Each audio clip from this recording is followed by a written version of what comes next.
Hey, my name is Diego Espinoza. I'm an indigenous person here in the Central Valley. I'm Biquichitin. That means hey in Purepacha, which is one of my tribes. Purepero or Purepacha from Michoacan, Mexico, and Yaqui. So ask away whatever you want to know. So I think what my viewers want to know first and foremost is what is it like being in the native in the valley?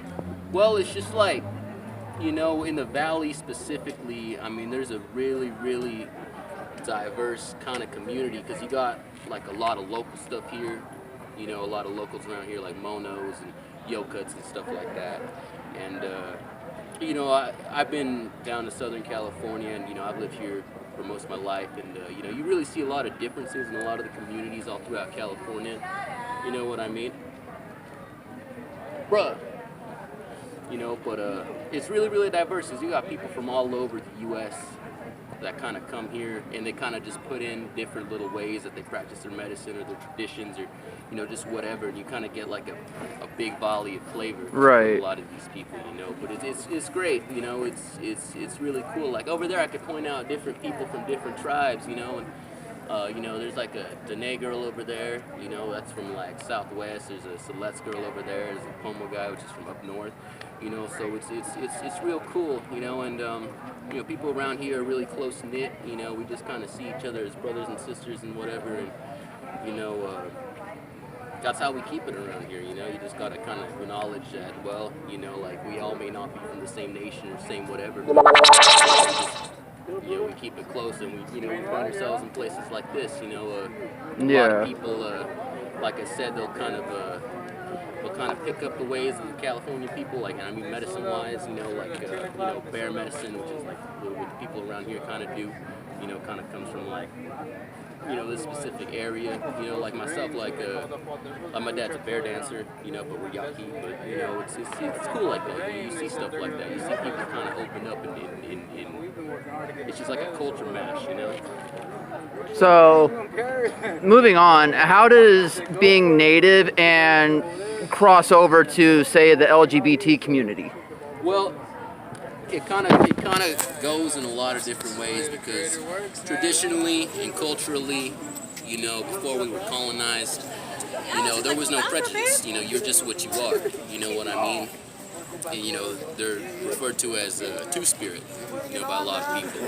And well, it really depends because now there's in some areas, especially where people have been colonized, and it all depends on the area, on how they were colonized, who they were colonized by, and under what motif they were colonized by. But like, it's kind of I don't want to say it's an issue, but it's a topic that kind of varies because a lot of people want acceptance of the LGBTQ community in our community because there's a lot of us, a lot of fellow people that are and that face a lot of hardship because, the colonization is sort of made it like that sort of thing, like a lot of prejudice against two spirits, from our own people too, and that's what sucks. And nowadays you got a lot of LGBT powwows and things like that kind of commemorate that and kind of end that whole stigma of oh well, you're this, so it's wrong or whatever, and it's kind of slowly just kind of evening itself out, after like 500 years of being colonized, people telling you, oh, you can't do this, you can't do that, So it's healing. It's healing. That's what it's all about. It's about healing, and whatever means necessary. Like I said, powwows, we'll do outreaches with youth who are LGBT, and honestly, all the issues that we kind of face are all intertwined because when you get prejudice for being something that's different, that leads to things like drug abuse and suicide and anger and all this shit. Oh, sorry about that. Oh, it's fine.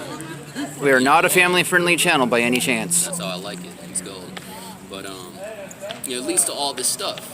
So it's just like whatever if you're LGBT or not, all these things, and if you are, that it only increases it. Because like I said, being colonized and all these sorts of stigmas that are imposed on people like that. I mean, of course, it's going to be hard for someone to be open about who they are and how they are and to be accepted, And, we're trying to stop that. Right. just for each other, you know. And the thing about my channel is I'm trying to open a conversation, open a dialogue, and fix a lot of, not really fix, but expose a lot of these issues. With not just certain cultural groups, but also within the LGBT community itself, there's so much division. That's real. Well, it's just like that's the biggest problem. It's like a lot of the oppressed groups are against each other for some reason, and oh shit, it's coming down. Well, that's the effect. But people are prejudiced against each other, while there's an upper hand that's being prejudiced to everybody that's being prejudiced now. So you got to stand in solidarity with people that are getting picked on by an upper class type society we live in. Right. And well, we stand with African American people, LGBT people, all sorts of people that are just kind of pushed around and kind of marginalized by society. Yeah, marginalized by society. There you go. And, it's like for the long, like I said, and it all has a play because even in our own communities and stuff, for the longest time, we'd be picking on people who are LGBT, and it's like, well, why? They're still one of us. It's like just because they're different, you're gonna be picking on them. Just because you have this colonized mentality where the person who colonized you told you it's wrong, and then you're going to complain about colonization, but then you're going to pick on someone that the colonizer told you is just wrong. Like, that doesn't make any sense, So, honestly, it's all about solidarity. It's kind of just having understanding, mutual understanding, and being there for one another, understanding each other, and just kind of realizing we're all in this together one way or another. Even though, like, things are a little bit different for everybody else, it doesn't hurt to just realize, hey, you know what, we're all getting hurt in some way, but it's just like, here's how we're gonna fix it, and we can't be divided like that, but no, it's absolutely. One step at a time, before you go and heal other people, you gotta heal. Right, get your own mind right. Yeah, you gotta get your own mind right before you're gonna go out there, thinking you could just unify everything, which you should, but it takes time. Yeah. You got to be on your best. You can't be having all these problems and going around saying, oh, well, you don't want this, you want that, and it's just like, well, it's going to collapse, And, right. Yeah, that's just how it is. All right, well, thank you, Diego. This has been another video with myself, Jessica Renner, and we'll see you guys on the next one. Peace.